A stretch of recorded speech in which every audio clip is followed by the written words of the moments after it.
सबको जय मसीह की। आज का मेरा मनन का विषय है, वचन सुनते हैं पर फल कहाँ है। मेरे प्रिय भाई और बहनों, आज आप सबके बीच में मैं एक कहानी को लेकर आई हूँ और मुझे उम्मीद है कि ये कहानी आप सबको बहुत आशीषित करने वाली है। Praise the Lord. तो चलिए आज की कहानी शुरू करते हैं। एक गांव में एक किसान रहता था। वह बहुत परिश्रमी था और हर साल अपने खेतों में बीज बोता था। एक दिन वह सुबह सुबह बीजों की थैली लेकर बीज बोने निकल पड़ा, लेकिन बीज बोते बोते कुछ बीज रास्ते में ही गिर गए और रास्ते की मिट्टी बहुत सख्त थी, इस कारण बीज ऊपर ही पड़े रह गए। परंतु कुछ ही देर बाद कुछ पक्षी आए और बीजों को चुग ले गए, लेकिन किसान का ध्यान इन बीजों पर नहीं बल्कि भूमि पर था। किसान बीज बोते हुए आगे बढ़ने लगा। आगे की भूमि में मिट्टी कम थी और नीचे पत्थर थे। पथरीली भूमि के कारण बीज जल्दी उग आए और बहुत ही सुंदर हरे भरे पौधे दिखने लगे। किसान को बहुत खुशी हुई, लेकिन जैसे ही धूप तेज हुई, कुछ पौधे जल गए और कुछ सूख गए, क्योंकि उनकी जड़ें गहरी नहीं थी। इसी तरह किसान फिर बीज बोता हुआ आगे बढ़ने लगा। आगे की भूमि की मिट्टी अच्छी लग रही थी, बीज भी उग आए, लेकिन कुछ झाड़ियों की वजह से वो बीज ठीक से उग नहीं पाए। कांटों ने पौधों को दबा दिया और जिस कारण उनमें फल नहीं आ पाया।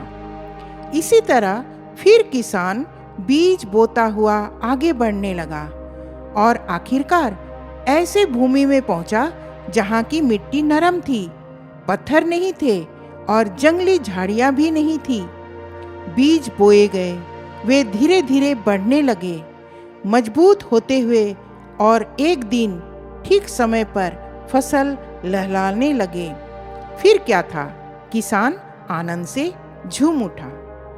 मेरे प्रिय भाई और बहनों, इस कहानी से हम यही सीखते हैं कि जिस तरह किसान अपना मेहनत करता चला गया, चाहे उसका बीज कहीं पर गिर रहे हो, लेकिन अंत में हम देखते हैं इस कहानी के द्वारा कि अंत में जब अच्छी भूमि पर गिरी तब वो बहुत सारे फसलों को लेकर आई। मेरे प्रियो, इसका आत्मिक मीनिंग भी अगर हम देखें तो प्रभु का वचन जब हम पढ़ते हैं तो कई बार हम उत्तर ना मिलने के कारण हमारा आत्मिक लेवल कमजोर हो जाता है। हम धीरे धीरे प्रार्थना करना छोड़ देते हैं, हमारा विश्वास कमजोर होने लगता है। लेकिन इस कहानी के माध्यम से प्रभु हमें बताना चाहता है कि हमें मेहनत करना नहीं छोड़ना चाहिए। जिस तरह वो किसान मेहनत करता रहा और एक दिन वो 100 गुना फल को लाया, इसी तरह आत्मिक जीवन में भी हमें क्या करना है, हमें प्रभु के वचनों को पालन करना है, प्रार्थना करनी है, विश्वास में आगे बढ़नी है। जब हम ऐसे करेंगे तो प्रभु निश्चय हमारे जीवन को फलवंत करेगा। मेरे प्रिय भाई और बहनों, आज वचन में हम देखेंगे कि बाइबल में वचन में क्या कहा जाता है। अगर मत्ती रची सुसमाचार उसके 13 अध्याय का 3 से लेकर 8 तक अगर हम पढ़ें तो इसमें हम पाते हैं बीज बोने वाले का दृष्टांत। आगे मैं पढ़ना चाहती हूँ। उसमें लिखा है, और उसने उनसे दृष्टांतों में बहुत सी बातें कही। एक बोने वाला बीज बोने निकला। बोते समय कुछ बीज मार्ग के किनारे गिरे और पक्षियों ने आकर उन्हें चुग लिया। कुछ बीज पथरीली भूमि पर गिरे, जहां उन्हें बहुत मिट्टी ना मिली और गहरी मिट्टी ना मिलने के कारण वे जल्द उग आए। पर सूरज निकलने पर वे जल गए और जड़ ना पकड़ने से सूख गए। कुछ बीज झाड़ियों में गिरे और झाड़ियों ने बढ़कर उन्हें दबा डाला। पर कुछ बीज अच्छी भूमि पर गिरे और फल लाए, कोई 100 गुना, कोई 60 गुना और कोई 30 गुना। मेरे प्रिय भाई और बहनों, इस दृष्टांत से प्रभु हमें 4 बातों को सिखाना चाहता है। पहली बात, मार्ग के किनारे गिरे बीज। मार्ग के किनारे जो बीज गिरे वो क्या है? उस हृदय जैसा है जो वचन को मानता है, सुनता है, पर समझ नहीं पाता और उनके दिल से शैतान उसको चुरा ले जाता है, वो भूल जाता है। दूसरा बीज हम देखेंगे, पथरीली भूमि पर गिरे बीज। उस हृदय जैसा है जो वचन को सुनकर तुरंत खुशी से भर जाता है और खुश होता है कि मैंने वचन को पढ़ लिया है, लेकिन उसके अंदर जड़ ना पकड़ने के कारण जब परेशानी आती है, दुख आते हैं जीवन में, मुसीबत आते हैं जीवन में, तब वो उस वचन को थामे नहीं रख पाता है और तुरंत ठोकर खाता है। तीसरी बात हम देखते हैं, झाड़ियों में गिरे बीज। उस हृदय जैसा है जो वचन को सुनता तो है, पर संसार की चिंताएं, दुख, परेशानी उसको वचन को दबा देती है और वह फल जो लाना चाहिए वो फल नहीं ला पाता है। Praise the Lord. आगे हम देखते हैं चौथी बीज कौन सी है? अच्छी भूमि में गिरे बीज। अच्छी भूमि में गिरे बीज उस हृदय जैसा है जो वचन को सुनकर समझता है और फल लाता है। कोई 60 गुना, कोई 30 गुना, कोई 100 गुना, इस तरह फल लाता है। मेरे प्रियो, आज इन 4 बातों को प्रभु हमें सिखाना चाहता है इस दृष्टांत के द्वारा कि हमें कैसा बीज बनना है।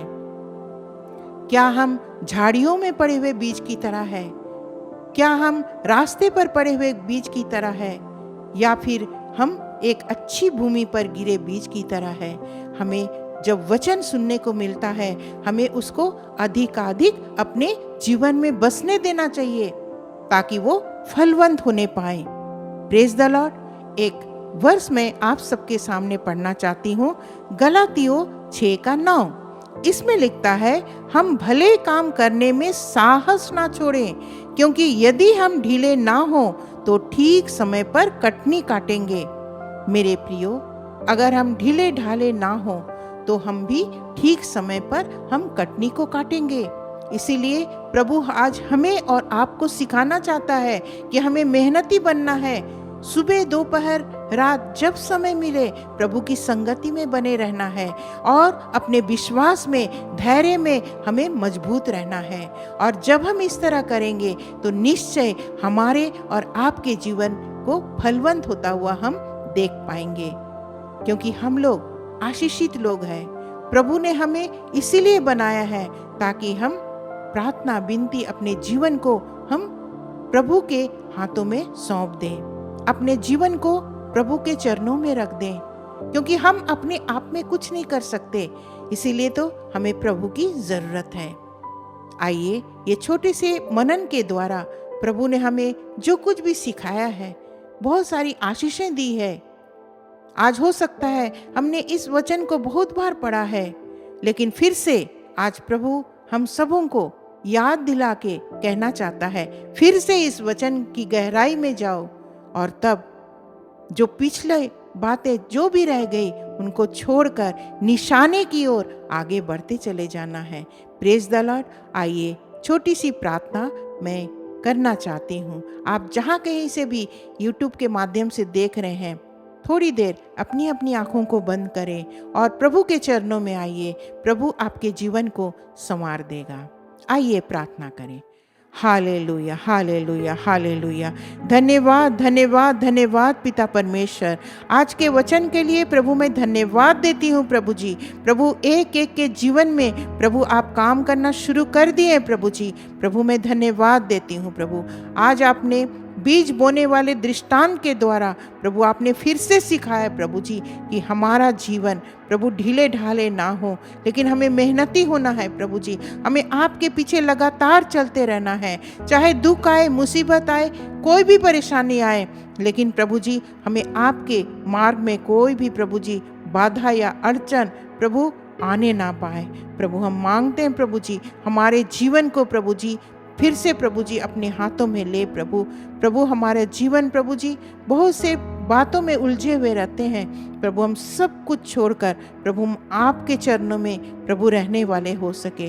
पिता परमेश्वर, हमें हमारे जीवन को प्रभु उन्नत कर प्रभु जी, प्रभु विश्वास में प्रभु और दृढ़ और मजबूत कर प्रभु जी, ताकि प्रभु हमारा विश्वास प्रभु और उन्नत होता रहे। प्रभु एक एक भाई और बहन को आपने ब्लेस किया प्रभु जी, इसके लिए मैं आपको कोटि कोटि धन्यवाद देती हूँ। इस समय अगर कोई दुखित है, लाचार है प्रभु, जिनकी प्रार्थना रुकी हुई है, लेकिन मैं यीशु मसीह मांगती हूँ प्रभु जी उनकी एक एक प्रार्थना हाँ आमीन के साथ सुनी जाए प्रभु जी।